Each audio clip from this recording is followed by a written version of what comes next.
You don't look like you belong in here unless you're here to wipe these seats. The words slid out of Officer Logan Rourke's mouth and hit the black woman like spit, right there where justice was supposedly sacred. But this time, he'd picked the wrong target. That lazy flick of his hand, that practiced sneer, got answered minutes later with a strike that dropped him harder than any gavel. What happens when the quiet one finally swings back? From the second the courtroom door creaked open, Rourke's gaze locked onto the woman stepping inside. Each step she took sounded to him like an insult. White button-down, pressed black slacks, flat shoes, braids pulled tight against her head. To him, that neatness wasn't professionalism. It was arrogance. He shifted directly into her path, palm resting on the duty belt where his pistol hung loose. His eyes swept from collar to shoes, stopping pointedly on her dark skin. You don't look like you belong here, unless you're here to clean the chairs. His tone was flat, dead-eyed, like a line he'd rehearsed all morning, waiting for the first excuse to humiliate someone. A clerk started forward, caught Rourke's stare, retreated. She didn't drop her gaze, didn't shrink. Instead, she offered him a perfectly folded document, crease razor straight, a federal summons, embossed and signed.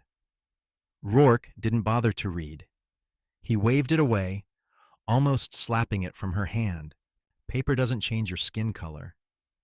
He said it slowly, clearly, loud enough for people 10 feet away to hear. A female officer at the scanner glanced up, hesitated, then looked away, focusing hard on nothing at all. The hallway went quiet, like a play everyone had seen too often to bother reacting. She slipped the summons back into her pocket. Her eyes stayed fixed between Rourke's eyebrows, unblinking. The silence irritated him. From her, silence wasn't respect. It was resistance. "You hear me?" he snapped. "I said you don't belong here." He leaned hard on belong, like he was correcting a stubborn child. People on the benches peeked up, then buried themselves in their phones again. An older woman flipped through her notebook with shaking hands, eyes flicking to the cuffs swinging from Rourke's belt. Some had watched him use those like a club. The witness shifted half a step right. Rourke mirrored her, blocking her path again. The hallway shrank to just the two of them. 10 seconds of standoff stretched thin. The vein in his neck throbbed. She stayed still. She knew his type, knew that with people of color, it rarely stopped at taunts. Shoves came next, then dragging. If anyone resisted, he'd howl, assaulting an officer, and any video would get buried under internal memos and staged apologies. But today his target wasn't like the others. She hadn't come begging for a seat. She'd been ordered here. She carried more than that summons. She carried training, the kind that teaches which limits are real and which are traps dressed up as rules. Rourke leaned closer, voice dropping. "You think a white shirt makes you a lawyer?" Another overconfident black type. "You know how long you last?" Still, she didn't answer. But there was one fact the room didn't know yet. This was the last day Logan Rourke got to choose whether he walked out upright or broken, and he chose wrong. By the metal detector, a mid-30s staffer clutched his clipboard, watching. Her white shirt had become the subject of judgment, not because it violated dress code, but because of the body wearing it. He stepped forward, voice barely steady. She's a special witness, Sergeant." Summoned by... Rourke spun around before he finished. Fury flared in his eyes. His breath, hot and stained with stale tobacco, hit the staffer's face. "You're calling this one a witness?" he muttered, low but lethal. He didn't need to shout. His voice slid straight into the obedience instinct in everyone lower ranked. The staffer froze, apology choking off. Around them, people looked away, screens suddenly urgent. They'd learned early, never step between a cop and his target, especially when that target doesn't share your skin. She stayed still, didn't glance back at the staffer, but she stored him in memory. Close haircut, narrow shoulders, worn black shoes, tiny hunch as he spoke. She wasn't angry with him. She'd remember. She walked past Rourke like he was a boulder, not an obstacle with a badge. He drifted closer, fingers tightening around the belt near his Glock. She didn't break stride. He almost blocked her again, but a passing judge's glance froze him. His power reached far down that hallway, but never past the bench where that man sat. Inside the courtroom, she scanned the space. Heavy green curtains, pale wooden rails around the jury, desks spaced perfect, the witness chair sitting exposed in the center. That chair was where people were summoned, questioned, dissected, then quietly dismissed. She'd learned early, a courtroom isn't neutral. It's built to expose, control, and sometimes break. She wasn't just observing, she was recording. Every face, every micro expression, the slick smirk of an older lawyer with a gold watch, the eye roll from a younger female officer, the clerk's flat indifference. She didn't need names. She could already tell who would stay quiet if she was dragged, who'd falsify a note, who'd claim confusion. A sign behind the bench read, "Silence is respect." She paused, not because she agreed, but because it revealed the room's truth better than any oath. Here, silence didn't mean respect. It meant compliance. Rourke stayed outside, but his presence stalked her thoughts. The way he filled space, cut people off, treated existence as his right. Men like him didn't need reasons to hate her. The system had already supplied one. Skin color was enough. She sat at the witness stand, fingers tapping the rail softly. From the back, Rourke entered and took a seat along the aisle, close enough to interfere whenever he liked. He leaned back, crossed his leg, never took his eyes off her. She didn't look his way. She didn't have to. She knew his type. Men like that never watched out of curiosity. They watched to make sure what they called beneath them never dared rise. She exhaled slowly. From here on, every second in that room would be etched into her memory, not theirs. Rourke strode to the center with the swagger of someone praised too often for maintaining control. A stack of loose files slapped softly in his hands, each page flap a little performance. He cleared his throat, reading louder than necessary. Black, female, civilian, unknown employment history. The lines sounded neutral on paper. In his mouth, every word was a blade. He tossed off the first three like labels, then iced the rest. A juror frowned but stayed quiet. No one corrected his wording. It had become routine. Rourke folded the file and kept it rather than returning it. He stepped closer to the witness. His expression hovered between condescension and interrogation. "What district are you from?" he asked, turning to the clerk before she could answer. "Need it for civil verification." Silence. He rotated back, slowing his speech. "Right. Poor districts don't always have proper records." The phrase landed heavy for anyone from places stamped poor. In this system, insults came gift-wrapped in job titles, and people pretended not to hear. She stayed still, not because his words didn't hit, but because none were new. Every sentence flashed more about the system protecting him than about her. His insults were stale wind. She'd trained herself to let that gust blow past. Rourke paced like he was doing rounds at a prison. He leaned toward a camera monitor and barked, "Have you ever held legal employment before this?" Some thought he meant job history. Others caught the subtext, that without credentials, she wasn't worthy of respect. She adjusted her collar, not from offense, but to regulate her body temperature. Training had drilled in. Rage narrows vision. Surrounded by rotten language, wrapped in legality, let the anger sink low and wait. He tossed the file down like trash. He glanced at the judge, then back at her, as if he needed one more flourish. "Is there a number we can call? Or do people like you just make things up and vanish after court?" The question wasn't for an answer. It was meant to slice dignity into smaller pieces. Under fluorescent lights, the most honest thing in the room wasn't a badge or file. It was his attempt to erase her name with carefully chosen words. She stared upward toward the ceiling. The lights were designed to cast no shadows, leaving everything exposed, just like the courtroom's real nature. Rourke took a seat near internal affairs, draping his arm as though he owned the hearing. Papers fluttered in his hands as he scanned the room for new targets. She sat upright, hands resting on her lap, eyes on the edge of the witness table. She knew she was the room's focal point, yet anything she said had already been stripped away when she walked in. What remained was their label, an unknown black woman wrapped in procedures designed to excuse contempt.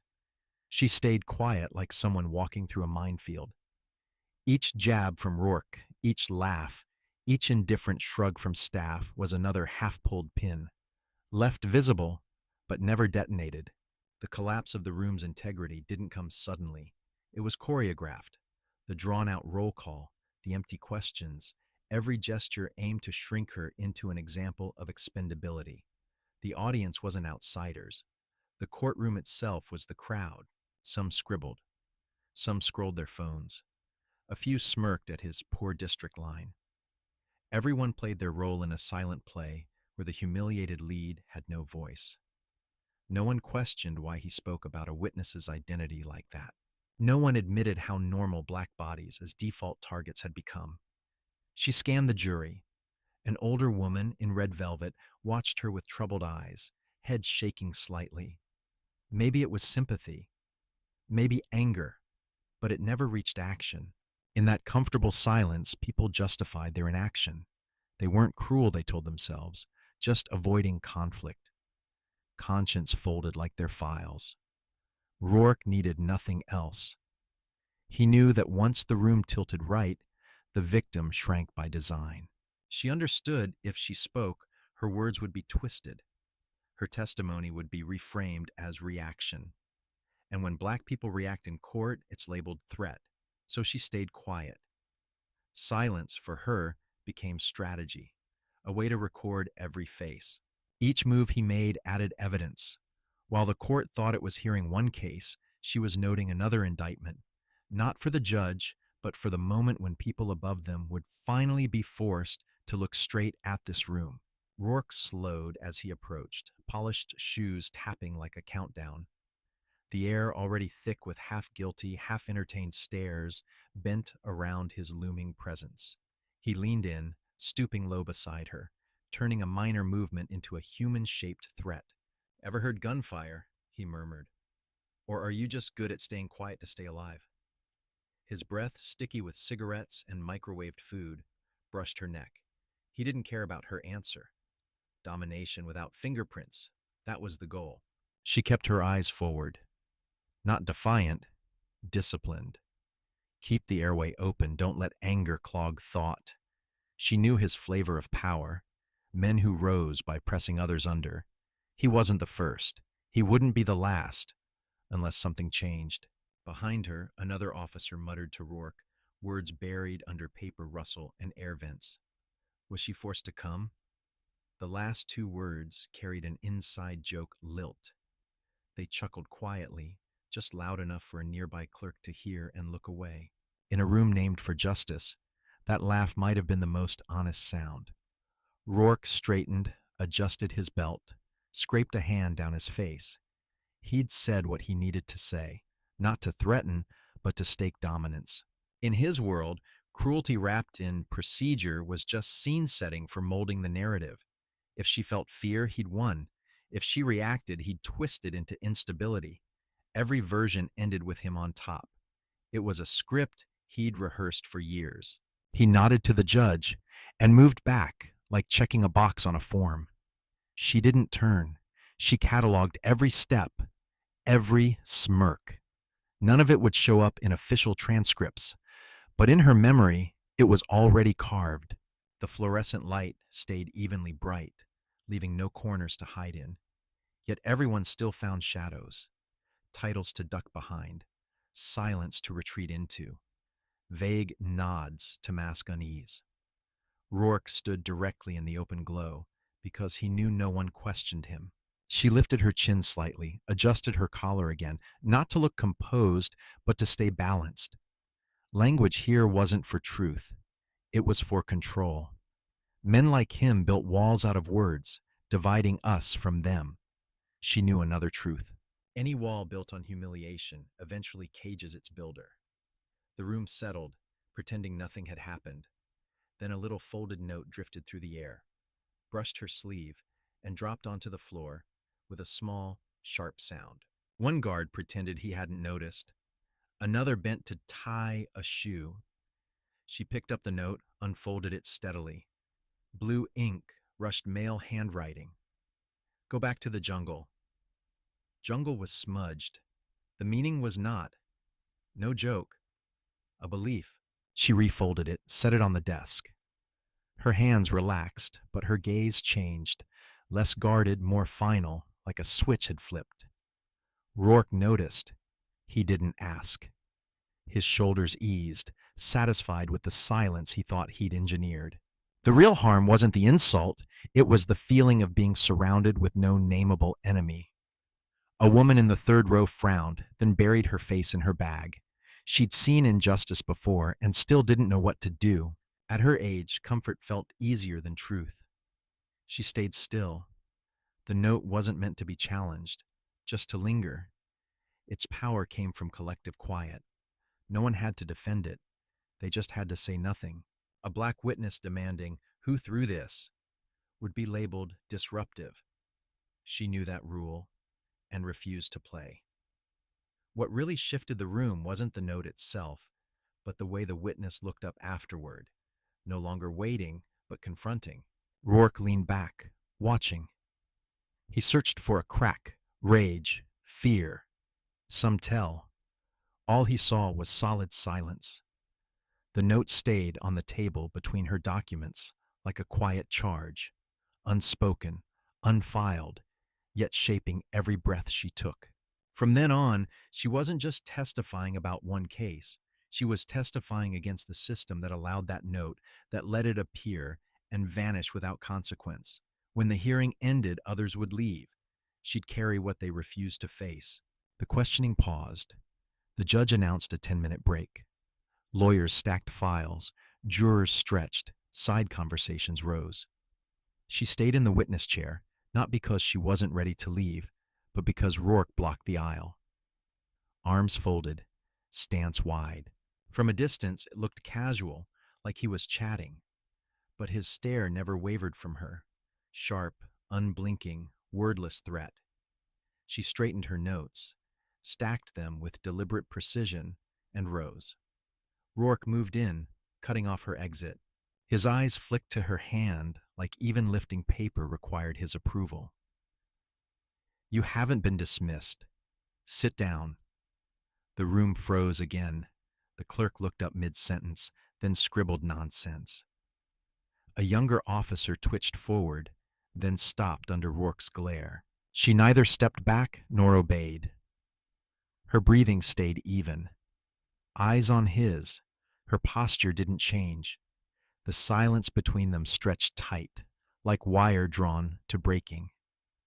Rourke stepped closer, shrinking the air between them without touching. For the moment, everyone else is on break, he murmured. Not you. We've got more to verify. Who's we? She asked, voice level. He smirked. You know who. A man 2 rows back cleared his throat, not quite protest, but enough to be heard. Rourke never turned. He didn't need to. He spoke with the confidence of someone who knew his voice was treated as policy. No one above him stepped in. Maybe they weren't there. Maybe they chose not to be. She stepped half a pace back, eyes never leaving his. How long are you planning on keeping me here? Until I'm finished, he sneered. Or until you learn to wait. Her gaze drifted from him to the gallery. A brown-skinned student watched, unflinching. He didn't look away or lower his head. For the first time that morning, someone watched openly. That was enough. She wouldn't retreat, wouldn't slip around Rourke, wouldn't wait for him to move. If he stood there all day, she'd outlast him. She spoke softly, each word placed like a marker. I don't need your permission to stand here, or to move. It wasn't defiance, it was basic truth. But in this layered hierarchy, even truth sounded like rebellion when directed at him. She spoke slowly, just loud enough for those nearby to hear, just firm enough to stall their keystrokes. Rourke tilted his head, narrowing his eyes. He didn't smile. Instead, he closed the gap and set his right hand heavy on her left shoulder. Not a reminder, a message. You do in here, he growled. His grip bore down, pushing her toward the seat he thought she deserved. From the jury box, an older man glanced over, then quickly looked away, pretending he'd misread everything. She didn't sit immediately. Her shoulder tensed, then settled. She breathed through it, eyes forward, as if his hand were just a misfired movement in a huge machine. The only person convinced he was in control was Rourke. He gave one last push, then let go, stepping aside with a smirk. He expected her to flinch, retreat, crumble. She didn't. Her folder stayed neat, her pen exactly where it was. His behavior wasn't a slip. It was habit.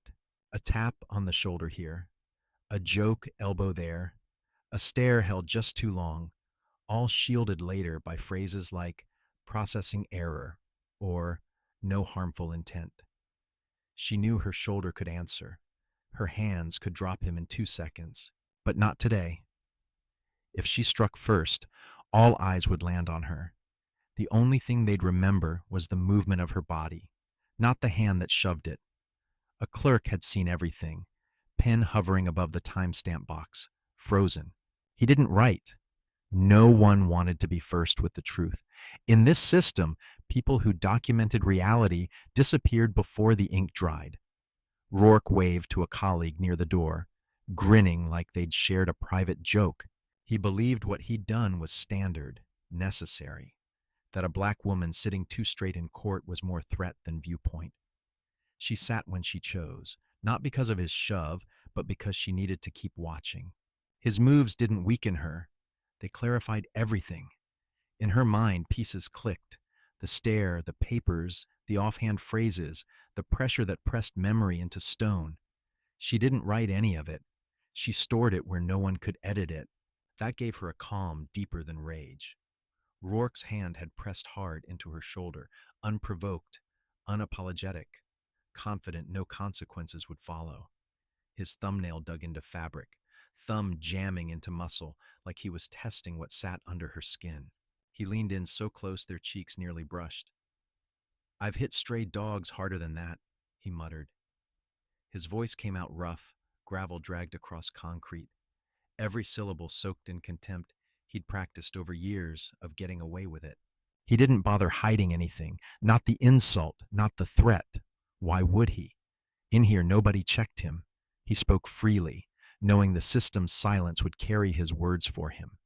His breath reeked of smoke and chemicals, entitlement gone sour. She didn't pull away. Her head stayed level, face steady. She only altered her breathing, keeping her airway clear despite the stink. Looking into his eyes taught her nothing anymore. They'd turned into walls decorated with slogans he'd been fed for years.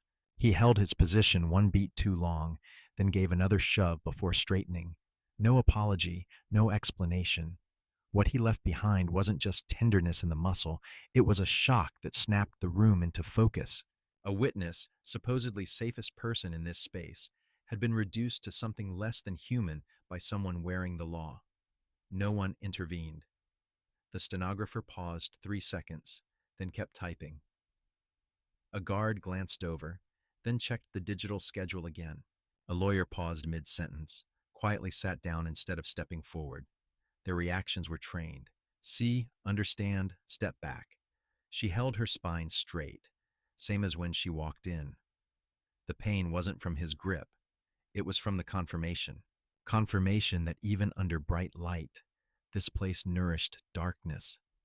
Darkness that spoke, touched, crossed boundaries without leaving evidence, without punishment.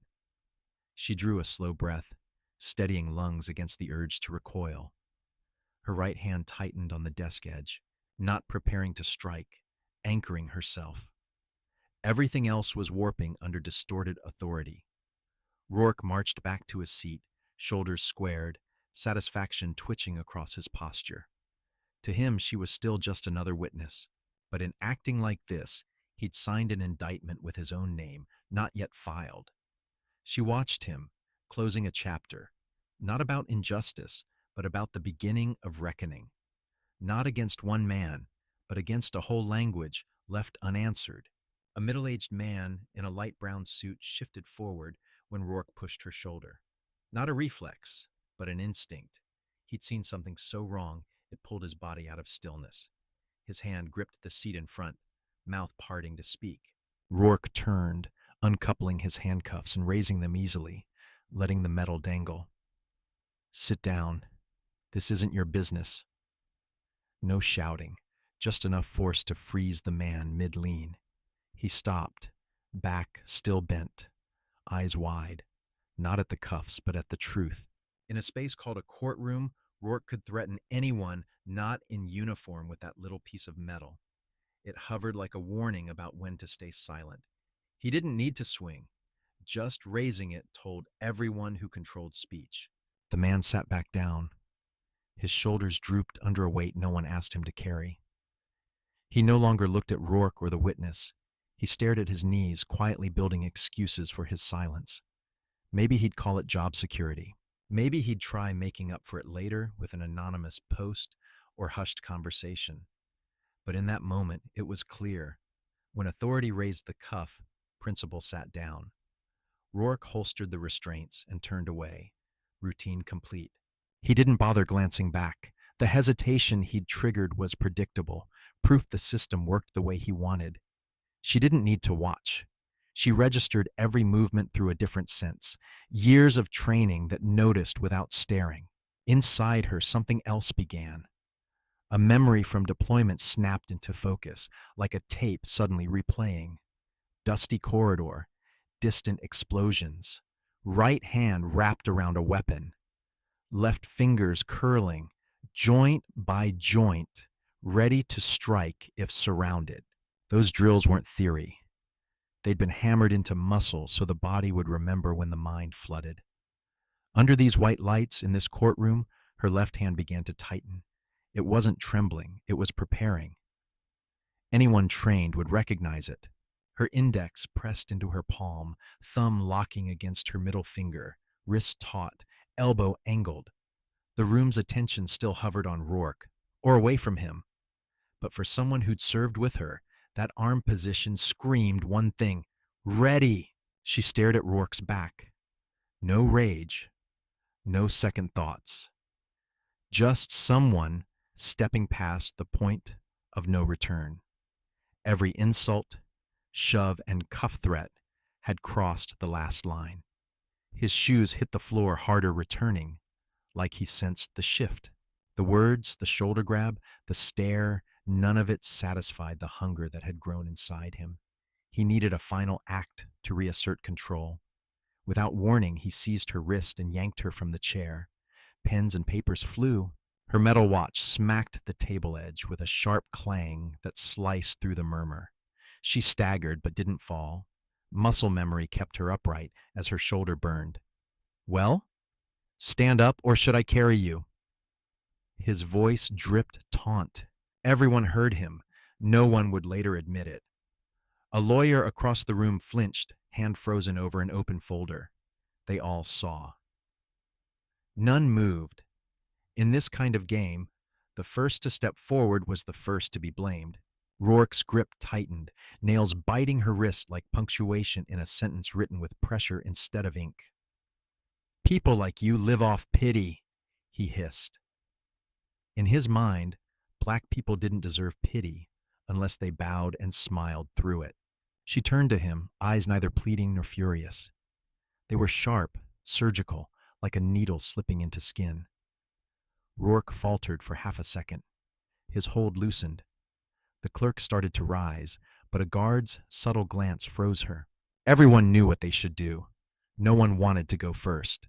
The air thickened like a lid pressed down on boiling water.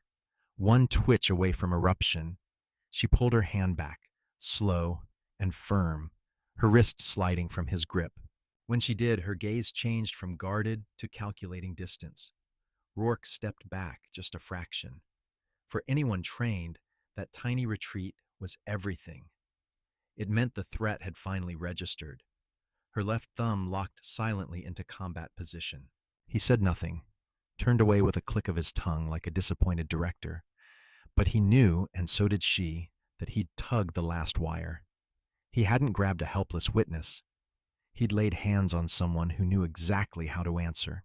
She bent to retrieve the note, folded it, and set it back. Then she straightened, tall, centered. No one asked another question. No one dared touch her again. Those who traffic in force understand one thing. Silence can be the last pause before impact. She stood there, shoulder steady after his grip, eyes locked on him. No fear, no sudden outburst. Only clarity, cutting clean like a drawn blade. Nothing left to dodge. No reason to keep pulling back. You've got the wrong script. Her voice was calm, each word precise, like truth delivered straight. Rourke blinked, not shocked, but reacting like someone realizing the scene had flipped. He'd walked in seeing her as small. Witness, number, file. That one sentence tore his version apart. He smirked out of habit, not confidence. Upper lip curling, he stepped closer, trying one last time to reclaim the space between them. That was the last move he owned. As his foot landed, her shoulders dropped, body rotating in one fluid motion. The shift was instant, almost invisible in real time, only felt. A staffer near the door choked as Rourke suddenly stumbled.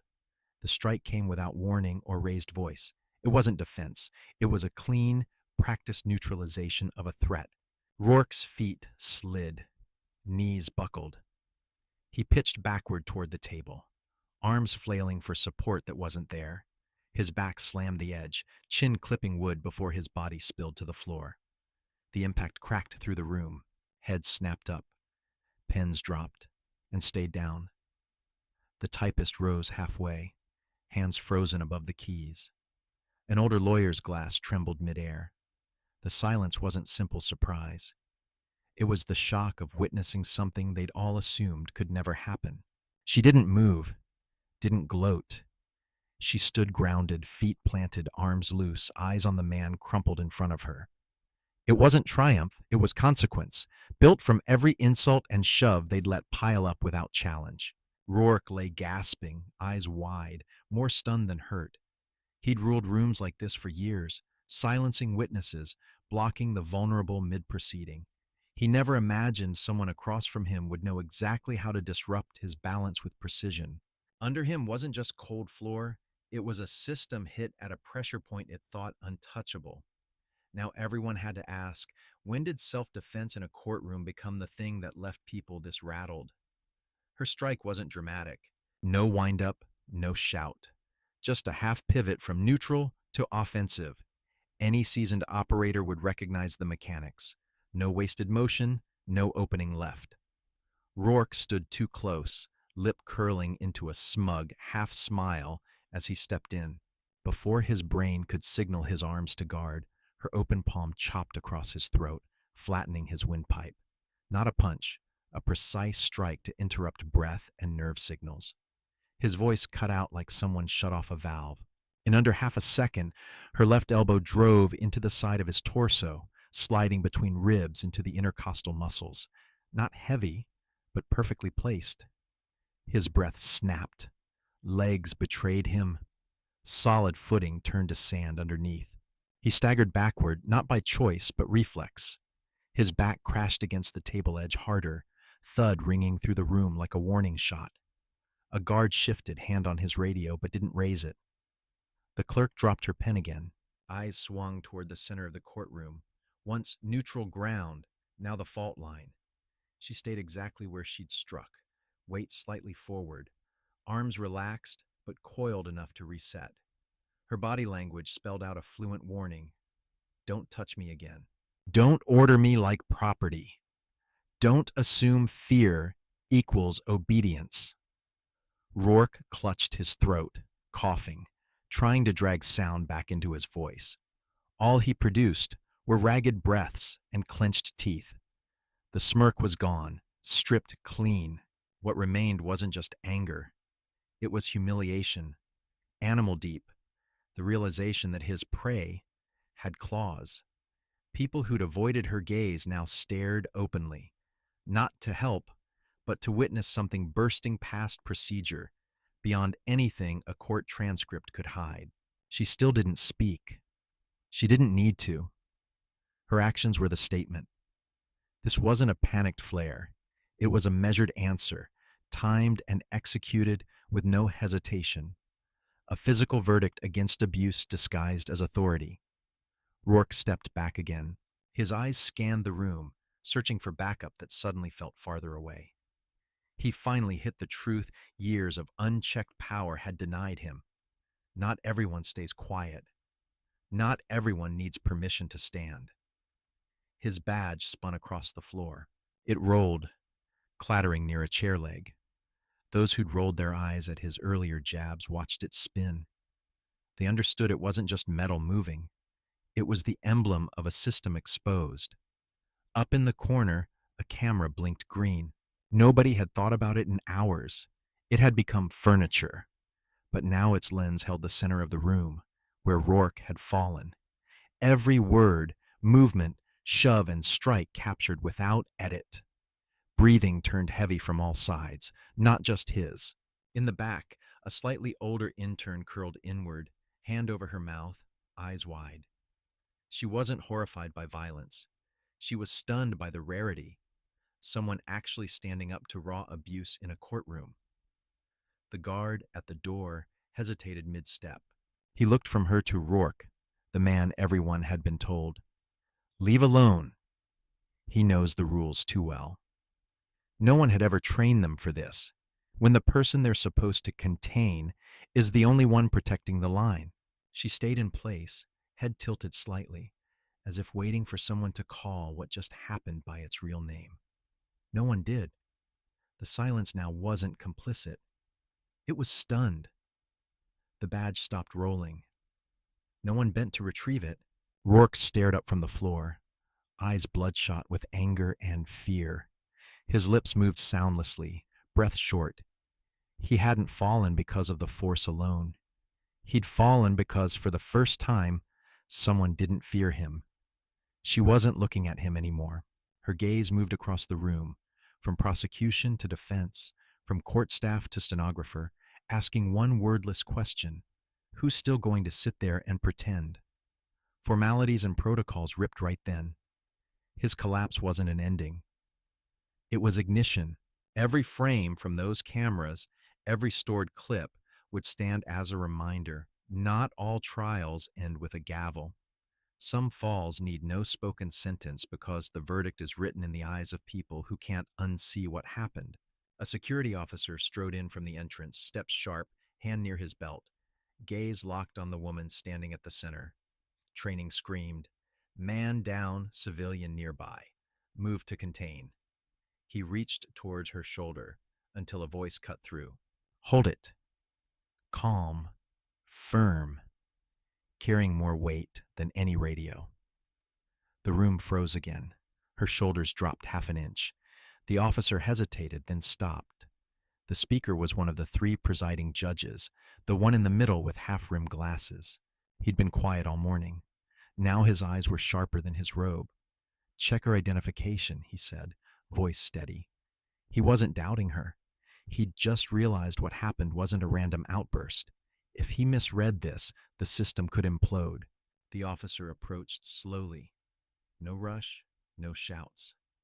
The silence had shifted into something else, a readiness to really listen. She reached into her inner jacket pocket, not for a summons or standard ID, but a small square leather wallet. She flipped it open with the ease of long habit and extended it. The officer opened it. His expression changed instantly. Brows lifted, fingers stiffened. Then he closed it gently and handed it back. No need to say the name out loud. The black badge inside, with raised lettering and unmistakable seal, said enough. Special Operations, clearance authorized for independent investigation. The judge leaned back slightly, fingers interlocking. His face shifted. She wasn't just a random witness. Her actions weren't the desperate swing of a civilian pushed past her limit. They fit inside her mandate and were delivered by someone who knew exactly where she stood in this structure. Rourke still slumped on the floor, fury flushing beneath his shame. He'd thought she was nobody. A name he could mispronounce, a life he could shrug off. He hadn't prepared for the woman he mocked to be one of the very people empowered to audit his career. Maybe she already had. The courtroom didn't erupt. There was no applause, no chant. Change rarely needs noise. It needs timing, a voice in the right place, an ID in the right hand, one act that leaves the system with nowhere comfortable to stand. A woman had dropped a badge to the floor with 2 clean strikes, then balanced the scales with a card, not for glory, but as a reminder. The law isn't a weapon for the powerful. It's supposed to catch everyone, including those dismissed. The wallet hadn't even disappeared back into her pocket when every eye caught the words on its front. U.S. Navy SEAL. Clearance Level 4. 3 short lines, heavy enough to crush every lazy excuse from people who'd laughed or sat still. From prosecution benches to the tiny press row, silence deepened, not from shock, but from awakening. The woman Rourke had introduced as black, female, civilian, unknown employment history was nothing of the kind. She'd once made life or death calls in combat zones. Now she'd been forced to defend herself from someone in the same uniform color. She swept the room with her eyes, not with contempt, but with clarity that demanded everyone face their silence. When she spoke again, no one dared look away. "I defended this country," she said. "Today I had to defend myself from someone wearing its badge." Her tone didn't rise. It didn't need to. It carried the weight of someone who'd accepted a brutal truth and still refused to retreat. Each word cut clean, a truth nobody wanted, none could deny. In a place built to represent justice, a soldier had just been treated like trash because of her skin. An older lawyer rubbed his forehead, not tired, ashamed. A clerk's hands shook over the keys. Rourke sagged against the bench, head lowered, not from injury but because he'd been stripped. Power, image, all of it, by an undeniable fact. Her card wasn't a threat. It was evidence the country's defenders come home to fight new battles. Battles against men in familiar uniforms, pledging allegiance to the same flag. Worse, those fights happened in silence until blood hit the courtroom floor and justice looked away. She didn't step forward or back. She stood rooted in the center of that moral storm. Her presence, rank, identity, and unflinching calm reduced everyone else's titles to paper scraps. No one brought up protocol. No one asked, was that authorized? Because every flimsy authorization had just been burned by a single, unshakable truth. Power without integrity always hunts for escape routes. This time, it had none. Everyone understood they wouldn't leave this room the same. They'd watched someone who held the front lines be insulted in open court and still say clearly, "I don't need permission to defend myself." Less than 2 hours later, the story hit the outside world. It started as a short, anonymous post with a blurry but unmistakable clip. Rourke stumbling backward, badge spinning, a black woman standing solid. The caption, "Navy SEAL assaulted mid-trial." Within half an hour, Black Navy SEAL attacked in court shot up social feeds. The narrative slipped out of the courthouse's hands and any internal chain of command. Major outlets piled in with different angles, all circling the same center. A service member who'd once protected the country quietly had been humiliated and assaulted by someone claiming to uphold justice. Reporters dug fast. Once Rourke's name surfaced, dusty files cracked open. Old complaints came crawling back into the light. 5 years earlier, a teenager had accused him of coercion during questioning. The case disappeared in a week. 3 years ago, a staff report mentioned racial slurs during roll call, dismissed for lack of evidence. Last year, a black driver accused him of dragging her from her car. A buddy of Rourke's signed the witness statement. In every incident, nobody was disciplined. Nobody resigned. One columnist wrote, "Protected and still patrolling," and the line hit harder than any official indictment. In under a day, Rourke became a symbol, not of order, but of rot under the badge. People started asking how many more like him are still out there. How many complaints got buried because challenging law enforcement is risky? And if that video didn't exist, what then? Headlines multiplied. An evening news host opened. "She defended our country. Who defends her at home?" Old footage of Rourke's interviews played side by side with complaints and the courtroom audio. His phrase, "black female civilian," became evidence, not routine. Former defenders fell silent. Old group photos disappeared. A legal team that once blasted internal reform issued a weak statement. "We do not condone violence." Too late. She, the woman once treated like a shadow, had become the center of a reckoning, not because she cried on camera or delivered speeches, but because she held her ground. Somewhere in a rushed emergency meeting, someone who usually looked away finally said, "Real accountability." Out loud. Invitations poured in. She turned them down. She didn't sit on talk shows or sell her story. She stayed quiet, not to protect anyone, but to protect the truth from being chopped into sound bites. On the gray stone wall, west of the courthouse, someone finally sprayed the line. She didn't break the silence. She didn't break silence. She beat it. Big block letters, wet black paint still shining. No camera caught the writer, but everyone felt it came straight from her spine. No signature, no hashtag, no demand. Still, the whole city knew exactly who those words pointed to. By evening, that line was everywhere. Screens, notebooks, whispered conversations. Within a day, it appeared on protest signs, in student group chats, inked onto a small circle of law grads' arms, and italicized at the end of a rights editorial. She, the calm storm center, never stepped into a studio, never accepted an interview. One former teammate, asked about her, only said, "She's carried silence through things you'd never handle." Her absence didn't cool the wildfire, it changed its direction. People stopped arguing only about her and started dissecting silence itself, the kind forced on those ignored for decades. They realized she hadn't spoken to be famous. She'd moved because, for once, the abuser's microphone had been knocked from his hand. That strike wasn't choreography. It was raw declaration. The city council quickly ordered the west wall repainted, but locals blocked the maintenance trucks quietly, standing in the way with steady faces and unshaken patience. No chants, no banners. They brought brick pieces instead, each hand scratched with words like, "For her, not just a witness. Don't erase this." Brick by brick, they ringed the wall's base, unmoving. Maybe sensing the tide had shifted beyond control, officials backed off. An internal note summed it up with one dry sentence: "Postponed due to public safety concerns." Everyone knew why. So the wall stayed, paint untouched, the line left intact.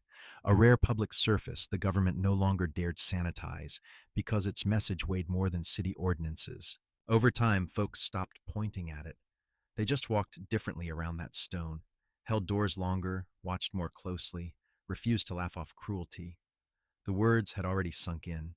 The hashtag "Silence Strikes Back" appeared from a blank profile, no bio, no followers. One photo, black paint on that stone wall. 3 words in the caption. No branding, no logo. Within an hour, it surged across platforms. First among law students, then veterans, then communities tired of yelling into voids.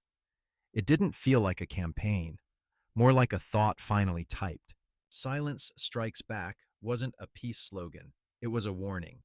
What people have swallowed for years can return, unscheduled, aimed straight at those who lived off their quiet. No chants, no manifestos, just a promise that forced silence doesn't vanish. It hardens. Eventually, it moves, because those silenced know. Sometimes not speaking is the loudest stance. Online forums retold the story, but almost no one called her a hero. There were no triumphant soundtracks, no poetic headlines about justice restored, no triumphant movie trailers. Instead, people wrote like they were confessing, owning slivers of blame for letting it slide, for watching Rourke act unchecked, for once accepting, "That's just how this place works." One post read, "I watched a black woman dragged from her car for not making eye contact during a stop. I stood nearby. I said nothing. If she'd been my sister." A veteran teacher wrote, "I've put, she didn't break silence, she beat it on my board." I'm not glorifying her. I'm telling my students silence is collaboration too. The story didn't spread like branding.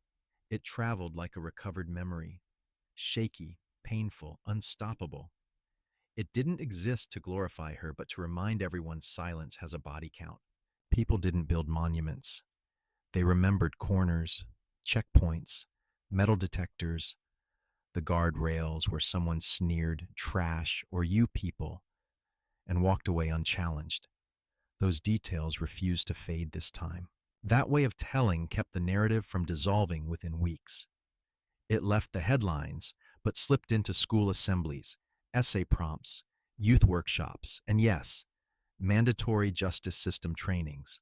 One office even swapped the words over its entrance from integrity, honor, service, to never let silence in. In a city addicted to hollow outrage, this story became a mirror. Not a reflection of her, but of everyone who'd watched something wrong and swallowed it down. That's why the hashtag outlived trends. It captured a moment when the untouchable finally cracked. By then, the story belonged to more than just the woman who struck back. It belonged to every person who'd once gone quiet, looked away, or promised themselves they'd speak next time. A week later, buried under piles of furious emails and think pieces, a small message slid through the court's internal server. The sender, a mid-level admin, anonymous to the public. Subject, resignation. Body, one short paragraph. I saw it. I stayed quiet. No dramatic justification. No timeline. Just enough honesty to make the locked doors behind the system creak. Words written in private hit differently when they come from someone who sat next to justice long enough to know silence eventually stops being a choice and turns into collusion. Her name was changed in internal chatter to Denise. For 4 years, she'd transcribed hearings under Rourke's watch, fingers moving, face invisible behind dusty glass, pretending neutral was possible.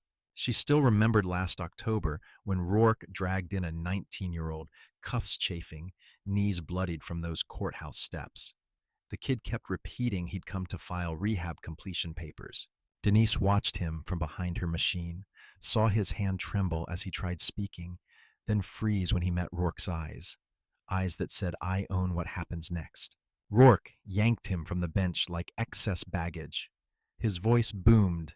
"This type is a walking infection, reeks of southern gutter filth." The judge flipped pages, never looking up. That day, the cameras were down for maintenance. The boy disappeared down the hallway. Denise submitted the transcript. When it came back, social virus had become disruptive civilian near courtroom. She silently corrected punctuation, signed her name, filed it. She stayed quiet until she watched that same man folded on the floor, dropped by someone he'd expected to crush. Seeing him sprawled beneath the witness, surrounded by frozen faces, snapped something. Denise realized it was too late to fix yesterday, but not too late to stop endorsing it with her silence. Besides her short resignation email, she left one unsent sticky note on her desk. "I thought avoiding trouble was responsible. Turns out I was helping trouble breathe." The note never hit the headlines, but her email did. In 2 days, everyone in the building knew she'd walked away. No fanfare, no legal threat. Just enough to sting. Nobody begged her to reconsider. She didn't want sympathy or a spotlight. She wanted distance. From the chair that turned pain into sanitized sentences. Distance from counterfeit justice written in official fonts. If she's remembered at all, it'll be for finally pushing back from that desk, choosing to leave rather than keep letting other people's damage be softened under her name. Denise never held press conferences. Her inbox refused interviews. Yet her resignation letter traveled farther than many televised speeches. The last line carried no thanks, no polite closer. Just this: I refuse to grow old, explaining to my grandchild why I kept my mouth shut. That screenshot spread faster than most evening broadcasts, not boosted, just forwarded, copied, and screenshotted. What caught people wasn't clever phrasing or polished rhetoric, it was how brutally simple it was. In a world addicted to performance, 10 unadorned words cut deeper than whole op-eds. A young public defender reposted it, then a high school teacher. Soon, dozens of community pages. Within 24 hours, Why I Stayed Silent banners appeared at over a dozen peaceful rallies. No one said Denise on stage, but everyone understood. Somewhere, someone who'd once kept quiet had finally walked away from their post and left a question the system couldn't dodge. While major outlets chewed on official statements and legal panels, that one letter made regular people pause. It didn't dissect statutes. It asked the only question that mattered: how long? How long do we keep choosing comfort over truth? People started asking how many other Denises sat behind courtroom doors, patrol desks, admin counters, watching, editing, deleting, convincing themselves they had no choice. What had they seen but never logged? What had been relabeled, softened, or quietly dropped in return boxes? How many would someday face a grandchild's questions about why they stayed quiet? Denise answered no follow-ups. Phone off, inbox closed. When someone checked with an old coworker, she shrugged softly. She's gone, she said. Best call she's made in a decade. The local paper, late to the story, ran a reader column titled "The Quiet Choice of a Court Clerk." They couldn't ignore what less than 10 words had set loose. From then on, whenever reform came up, people didn't quote big cases or election speeches. They muttered, "Somebody said she didn't want to explain her silence to her grandkid." That sentence stopped belonging to one clerk. It slid onto the desks of hundreds, sitting beside ID badges and staplers like a small, sharp blade laid next to official seals. Somewhere online, another clip surfaced. A man in a washed-out gray t-shirt leaned against a brick wall, speaking plainly. No dramatic music, no tears. "He smashed my head into pavement," he said, "all because I asked where the bus stop was." His voice was steady. Within 2 hours, dozens more stories poured out. Different cities, ages, but the same refrains. I knew him. That was me. Screenshots of old citations appeared. Copies of complaints stamped "received," then ignored. An old audio recording leaked. Rourke's voice snarling. "Who exactly are you calling? I'm the law here." Over 170 anonymous statements hit public watchdog platforms in one day. Reports once dismissed as resolved internally or expired now reappeared, shielded by anonymity and carried by a changed audience. Law students built an interactive timeline. In 48 hours, they published a digital map showing every spot tied to Rourke's coercion, intimidation, or racial slurs. Courthouse, bus stops, school zones, housing blocks. Yellow pins glowed like overdue warnings. "If justice bends this easily on every corner," one student wrote beneath the map, "why would anyone still believe it stands at all?" At a closed meeting between oversight boards and city police brass, this thick report sat on the table. Nearly 200 pages. No one defended Rourke, not even the city attorney. The hush in that room wasn't confusion. It was the silence of people finally forced to realize this wasn't stress or a bad week. It was design, cultivated, protected. The statements from people once labeled uncooperative now formed the strongest case. It stopped being about one man's cruelty. It became about the scaffolding that fed him power and asked nothing back.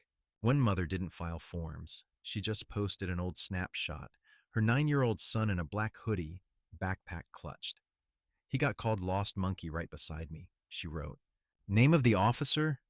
Rourke. His crime? Wearing a hoodie. She didn't yell. She didn't cry. Her restraint felt heavier than fury, like anger she'd had to camouflage for years. When she'd gone to the station, the desk officer asked, "Got proof?" She raised her phone. Rourke smirked. "Next time, teach him how to dress if he wants respect." She went home silent. Next day, too. When her son asked, "Are you mad?" she whispered yes, then took him for ice cream instead of war, afraid of more labels. It was the last time he wore that hoodie outside. When the courtroom video went viral, she didn't cheer at the blow or the fall. She felt something else.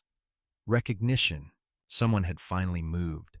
For all the families who'd swallowed insults to avoid more damage. Hundreds followed, telling their own stories. None famous, none in uniform, all convinced nobody would care. They described getting pulled from lines, singled out for IDs, trailed through rich neighborhoods, ticketed for existing. Things they'd long filed under the cost of being left alone. Now, seeing someone refuse that cost, they decided they no longer wanted to pay it quietly. A comment repeated under thousands of posts. We all stayed silent, thinking we were alone. Now someone hit back. Not because violence is holy, but because sometimes that's the one language a deaf system hears. Even those who hated fighting understood exactly what it meant. Law students launched a site archiving complaints tied to Rourke and his protectors, under reason for sharing, a new option, because someone finally acted. Ordinary people clicked it repeatedly. You didn't have to be a warrior. You didn't need a title. People spoke up not to rewrite yesterday, but to rewire themselves, so look away stopped being the default.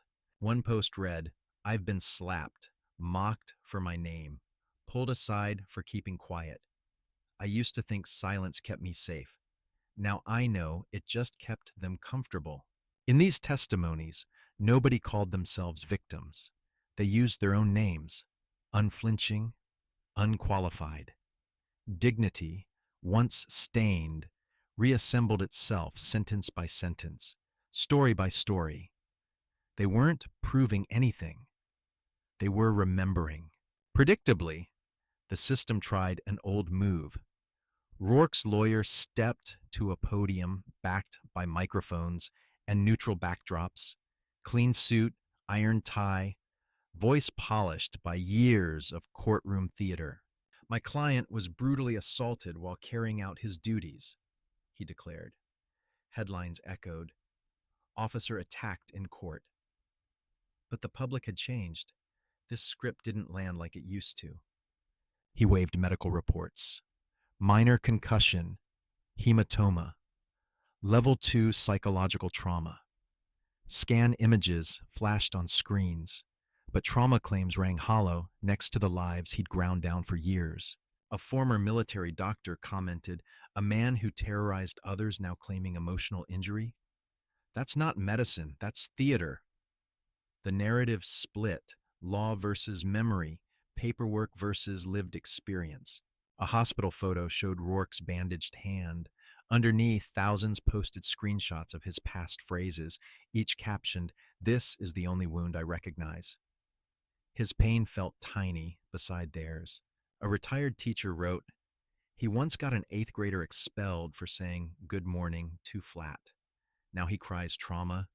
What about the kids he taught to fear authority forever?" This backlash didn't come from outrage alone. It came from collective memory finally refusing to bend. No panel or MRI could overwrite what people had seen and survived.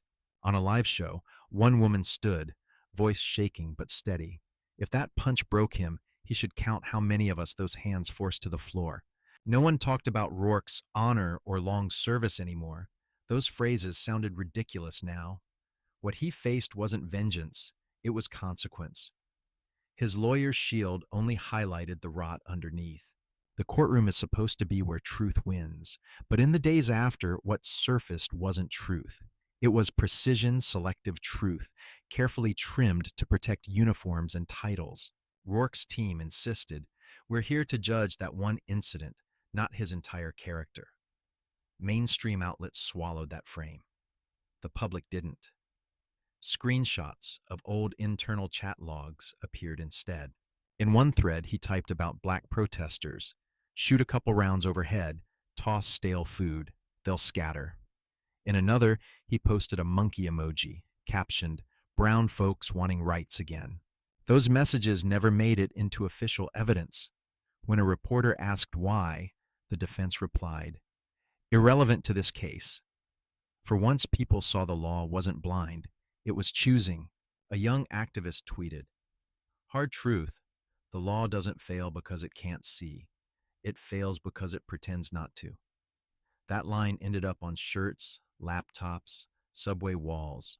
No one expected the court to accept the old chats. That refusal became proof of the gap between what's true and what's allowed to stand behind a polished courtroom seal. A former cop wrote anonymously, I worked with Rourke. Off camera was worse. We laughed it off. I'm ashamed it took this long to call it what it was. His name became shorthand, not just for abuse, but for selective justice, for a system draped in fairness that always seemed to flinch when the blood wasn't on civilian hands. A local paper headlined, not the first time, but maybe the last. Underneath, they listed 8 prior complaints stamped away with phrases like insufficient proof, withdrawn, no action needed. Nobody waited for another trial to form an opinion. Verdicts settled in people's bodies, in every cautious glance at officers, every mispronounced name, every decision to swallow anger to stay alive. One elderly woman commented, first time my voice felt like it mattered. She remembered Rourke searching her at a market, accusing her of stealing food. When she asked why, he said, suspicions plenty. No one claimed justice had finally prevailed. But everyone seemed to grasp the same truth. Silence had become impossible. When the law refused to look straight, people had learned to point themselves. A week after the punch, the conversation shifted. Institutions that were supposed to defend truth began to go quiet. Veteran organizations, usually cautious, did the opposite. They stepped forward. Several national veteran groups signed a joint petition demanding a fully independent investigation, not run by internal affairs, not filtered through local politics, but externally monitored from top to bottom. The federal press secretary offered nothing. Justice Department spokespeople repeated, we are gathering facts and have no comment. Each repetition felt less like caution, more like a practiced dodge. As the government hesitated, military-affiliated media quietly pulled old pieces praising special operations women, including archived mentions of her. Online, one forum moderator wrote, to remain neutral, we're removing controversial profiles. That neutrality made people angrier than the punch itself. A former teammate, now mid-40s, posted an open letter. Neutrality isn't silence. Neutrality is asking questions when a protector gets humiliated by those sworn to uphold justice. Her letter went viral. Traditional outlets mostly ignored it, but the more official voices went quiet, the more everyday people copied, screenshotted, and quoted it in conversations offline. She, the operative at the center, never appeared. No clarifying Instagram, no press statements, no corrections. Her silence turned into a mirror people were forced to look into. The more institutions tried to scrub her name, the more others hunted for it. An independent journalist launched a podcast on Black women in the military, erased once they returned home. In episode 1, he said, she isn't the only one wronged. She's just the first who froze an entire room full of power by simply refusing to shrink. In old training tapes, her call sign still flashed briefly. In official systems, she'd never existed. Media offices refused comment. A fellow trainer asked about her, said only, no comment, eyes colder than his voice. One retired instructor wrote on a restricted forum, if a woman who took a bullet for her team gets erased for standing her ground at home, what's wounded isn't just her, it's our moral core. The post was removed for creating internal division within 3 hours. But the screenshots had already escaped, landing in group chats, newsletters, and late-night discussions about whose loyalty mattered. A question began to echo everywhere. If they can erase someone they once decorated, what do they need to erase us? No one could answer it without feeling the chill. Because deep down, people sensed the same thing. This system didn't sort right from wrong. It sorted obedient from inconvenient. Her courage had become conditional, redeemable until she pushed back. On campus, law students hosted an unofficial forum titled, "She Used to Be in the Curriculum, Where Is She Now?" They printed her redacted file and taped copies around the room. No microphones, no keynote, just slips of paper passed out. Write how you'd feel if your name vanished from something you bled to build. The notes piled up fast. One message was photographed more than any other. We're not defending one person. We're fighting forced forgetting, because that's how systems dodge consequences and turn disgrace into dust. Memory refused to behave. It kept ripping past carefully placed narrative patches. She never stepped forward to demand they undelete her. She let the erasure stand as proof of what they feared. Because if their image required wiping her out, that image wasn't worth saving. And anyone who'd ever believed in it had to reevaluate exactly what they'd been defending. In a modest high school auditorium back east, a discussion labeled "Response in the Law" drew a handful of juniors and a tired-looking history teacher. No officials, no cameras, just questions. On the board, "What happens if you stay quiet?"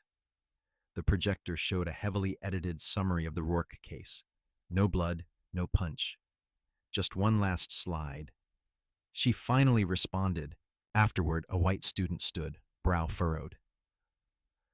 What would have happened if she hadn't hit back? The room went still. The teacher stared at the blurred image before answering. Probably. Nobody would know, she said quietly. The words felt like a blade, slicing through the comfortable fiction that restraint alone ever changed anything in places built to ignore you. One girl whispered, "So if she'd stayed quiet, it just disappears?" Her friend muttered, "Not disappears, it just repeats." The teacher nodded, confirming this wasn't theory. It was pattern. When you're degraded, pulled from your seat, mocked, she said, and you say nothing, people assume it's normal. The system keeps doing it, just to the next person. A quiet, black student at the back stood. So reacting is wrong, but silence fixes nothing. How are we judged either way? The teacher had no clean answer. She turned and wrote beneath the question, already on the board. What happens if you don't? The class understood. Their choices weren't neat, but neither was pretending blindness. That weekend, a 30-second clip hit social media. Classroom hum, fluorescent buzz, shaky footage. The opening caption, "What if she hadn't fought back?" Then the teacher's soft voice. Probably nobody would know. Within 2 days, it hit millions of views. People reposted it with the same caption, "We don't know because we all got used to shut mouths." Another hashtag formed, "She fought back." Under the tag, confession after confession. I saw it and froze. My brother got stomped in holding. Nobody believed him. I was 17 when they dragged my dad away. I just stood there. No organization coordinated it. These stories threaded themselves together, each one a fractured link in a chain of silence that finally, painfully, began to show its full length. Meanwhile, in a gated suburb near the courthouse, Rourke holed up inside his apartment. No protest line outside, no spray paint, no broken windows. Just a new, heavy quiet. The corner store removed his name from the rewards board. Cashiers avoided his eyes. Once he heard someone near the cereal aisle whisper, "That's him, right?" He left his cart where it stood. No charges had landed. Complaints sat under review. Old clips were dismissed as inconclusive. On official records, not much had shifted. In real life, control had slipped from his hands. Power had migrated to the people who used to look down, now looking up, into the way they watched his footsteps, the way they didn't step aside to let him pass. He learned the feeling he'd given others for years, unwelcome by default, viewed as danger just by walking down a sidewalk. Silence around him no longer meant respect. It spelled rejection. He started bolting his front door before sunset. Curtains stayed closed. One afternoon, a kid's ball rolled into his yard. The child stared, then sprinted away. Nobody told them to. Somewhere, they'd seen his name flash across a noisy screen and felt instinctive danger. The official file said no findings.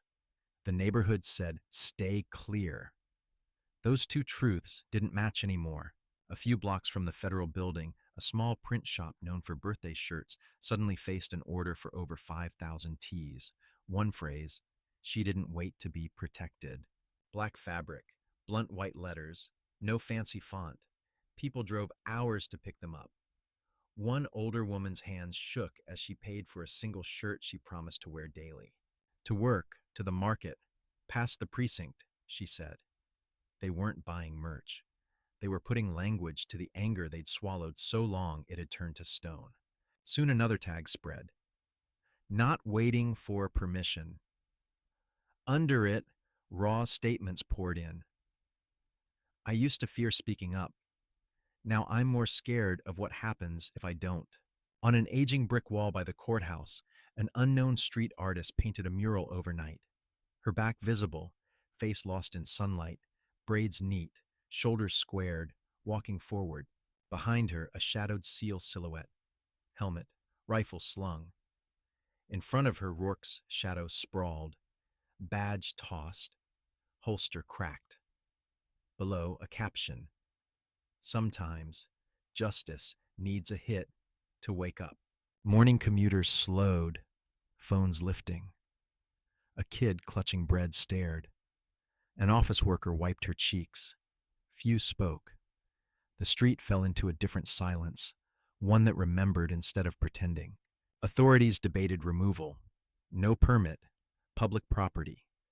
The cleanup crew hesitated. A younger officer told his superior, "If I paint over that, someone will film it. I'm not being next on the wrong side." No plaque was ever hung. No official designation as art. Still, the street filled daily with people stopping for a heartbeat, standing there, then leaving a little less willing to bow.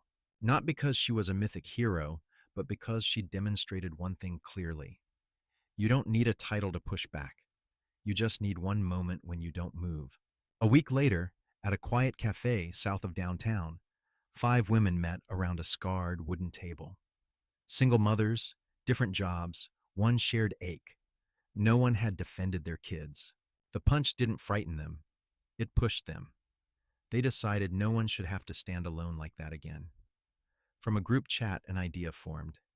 Citizens Self-Defense Network. No paperwork, no funding, just a restless page that hit 20,000 followers in 3 days. Messages poured in. Can we join? We need this where we live. They drafted a handbook, Legal Self-Defense, how to record audio, log badge numbers, spot real warrants, call witnesses loudly, and use phone cameras within your rights. Each page was shared everywhere. Their main message was simple. Not all of us can fight like she did, but we can all refuse to be flattened again. That line became their pinned post. Across state lines, a father named Malcolm Price wrote one sentence on his feed. I'm teaching my daughter to shout back, not drop her eyes. 30,000 shares followed. Under his post came photos, parents showing kids practicing self-defense, learning to record, learning how to say, I don't consent, clearly. Malcolm wasn't an activist, just a delivery driver with old scars. He'd once been ordered face down on hot asphalt because his van matched a suspect's. He'd thought about suing, but backed off after friends warned, they'll watch you. He kept quiet until the courtroom clip. In the operative's eyes, he saw his own long-buried anger. He realized if he taught his daughter submission, he couldn't look her in the eye later. Coaches wrote his line on locker room boards. Teachers taped it above classroom doors. It stopped being a complaint and became strategy. Either you answer or you accept being stepped on. No single act had ever stalled the country's attention like that punch. It wasn't the sound of impact.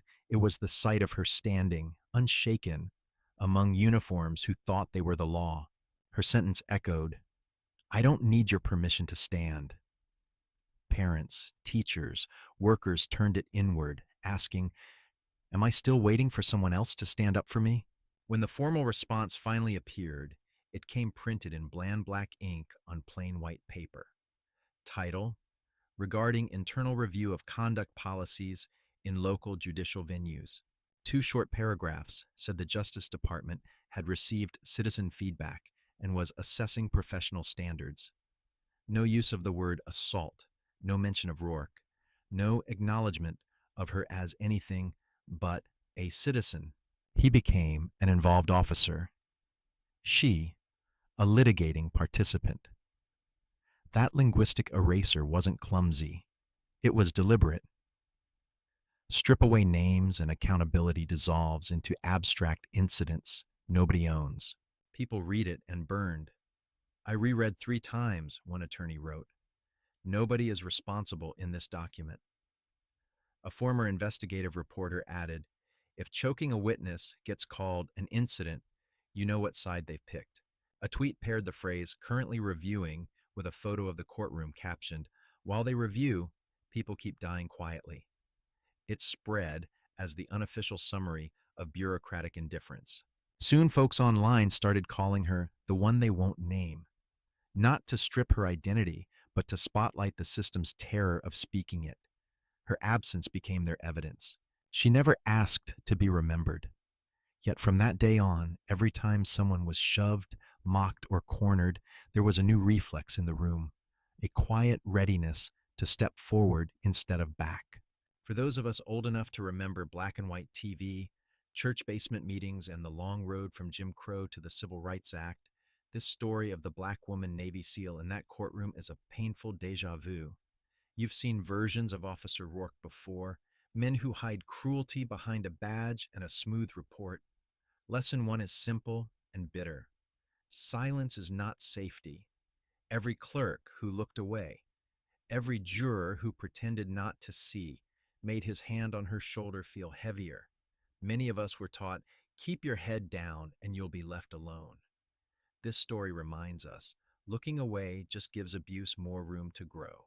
Lesson 2, self-defense is not disrespect. That swift, clean strike that dropped him was not a tantrum.